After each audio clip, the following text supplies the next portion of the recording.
భారీ వర్షాల నేపథ్యంలో జీహెచ్ఎంసీ పరిధిలోని ప్రజాప్రతినిధులంతా ప్రజలకు అందుబాటులో ఉండాలని సీఎం రేవంత్ రెడ్డి ఆదేశించారు. ఈ మేరకు వనస్థలిపురం డివిజన్ కార్పొరేటర్ రాగుల వెంకటేశ్వరరెడ్డి వనస్థలిపురం డివిజన్లో పర్యటించి కాలనీవాసులతో మాట్లాడారు. లోతట్టు ప్రాంత ప్రజలకు అత్యవసర సేవలు అందించాలని సూచించారు. జనప్రియ, అభ్యుదయ, ప్రశాంత్ నగర్ కాలనీల నుంచి వచ్చే వరద నీరు ఎలాంటి సమస్య లేకుండా నాలాల నుంచి ప్రవహిస్తోందన్నారు.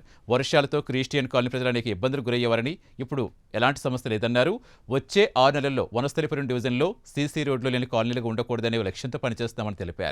రాజకీయాలతో సంబంధం లేకుండా రాబోయే రోజుల్లో డివిజన్ అభివృద్ధికి కృషి చేస్తామన్నారు. ఆఫీసర్లకు మరియు కార్పొరేటర్లకు, కమిషనర్ గారికి అందరికి కూడా రాత్రి 11 గంటలకు వారు టెలికాన్ఫరెన్స్ లో ప్రతి ఒక్కరు కూడా ప్రజలకు అందుబాటులో ఉండాలి.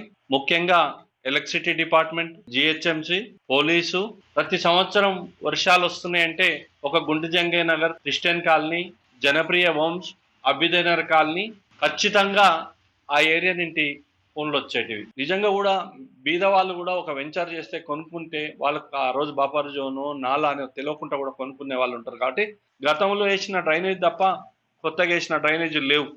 ఫ్లైఓవర్లు కట్టారు కానీ అదే డ్రైనేజీల మీద శ్రద్ధ పెట్టలేదు లాస్ట్ గవర్నమెంట్.